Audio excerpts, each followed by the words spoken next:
एक छोटे से कस्बे में समीर नाम का एक लड़का रहता था।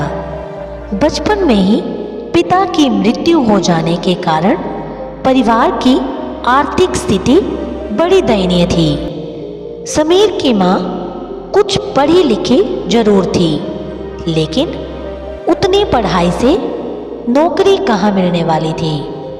इसलिए घर घर बर्तन मांजकर और सिलाई बुनाई का काम करके किसी तरह अपने बच्चे को पढ़ा लिखा रही थी। समीर स्वभाव से थोड़ा शर्मीला था और अक्सर चुपचाप बैठा रहता था। एक दिन जब वो स्कूल से लौटा तो उसके हाथ में एक लिफाफा था। उसने माँ को लिफाफा पकड़ाते हुए कहा, माँ, मास्टर ने आपके लिए ये चिट्ठी भेजी है, जरा देखो तो इसमें क्या लिखा है। माँ ने मन ही मन चिट्ठी पढ़ी और मुस्कुराकर बोली, बेटा, इसमें लिखा है कि आपका बेटा काफी होशियार है। इस स्कूल के बाकी बच्चों की तुलना में इसका दिमाग बहुत तेज है और हमारे पास इसे पढ़ाने लायक शिक्षक नहीं है। इसलिए कल से आप इसे किसी और स्कूल में भेजें। ये बात सुनकर समीर को स्कूल ना जा सकने का दुख तो हुआ, पर साथ ही उसका मन आत्मविश्वास से भर गया कि वो कुछ खास है और उसकी बुद्धि तीव्र है। माँ ने उसका दाखिला एक अन्य स्कूल में करा दिया। समय बीतने लगा। समीर ने खूब मेहनत से पढ़ाई की।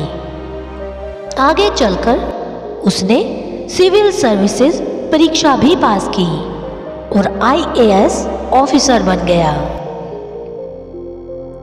समीर की माँ अब बूढ़ी हो चुकी थी और कई दिनों से बीमार भी चल रही थी। एक दिन अचानक उनकी मृत्यु हो गई। समीर के लिए ये बहुत बड़ा आघात था। वो बिलख बिलख कर रो पड़ा। उसे समझ नहीं आ रहा था कि अब अपनी माँ के बिना वो कैसे जिएगा। रोते रोते उसने माँ की पुरानी अलमारी खोली और हाथ में उनकी माला, चश्मा और अन्य वस्तुएं लेकर चूमने लगा। उस अलमारी में समीर के पुराने खिलौने और बचपन के कपड़े तक संभाल कर रखे हुए थे। समीर एक एक कर सारी चीजें निकालने लगा और तभी उसकी नजर एक पुरानी चिट्ठी पर पड़ी। दरअसल ये वही चिट्ठी थी जो मास्टर साहब ने उसे 18 साल पहले दी थी। नम आंखों से समीर उसे पढ़ने लगा। आदरणीय अभिभावक, आपको बताते हुए हमें अफसोस हो रहा है कि आपका बेटा समीर पढ़ाई में बेहद कमजोर है और खेल कूद में भी भाग नहीं लेता है। जान पड़ता है कि उम्र के हिसाब से समीर की बुद्धि विकसित नहीं हो पाई है, अतः हम इसे अपने विद्यालय में पढ़ाने में असमर्थ हैं। आपसे निवेदन है कि समीर का दाखिला किसी मंद बुद्धि विद्यालय में कराएं अथवा खुद घर पर रखकर इसे पढ़ाएं। सादर, प्रिंसिपल। समीर जानता था कि भले अब उसकी माँ इस दुनिया में नहीं रही, पर वो जहां भी रहे उनकी ममता, उनका आशीर्वाद सदा उस पर बना रहेगा। भगवान सभी जगह नहीं हो सकते, इसलिए उसने मां बनाई। मां से बढ़कर त्याग और तपस्या की मूरत भला और कौन हो सकता है। हम पढ़ लिख लें, बड़े होकर कुछ बन जाए, इसके लिए वो चुपचाप न जाने कितनी कुर्बानियां देती है।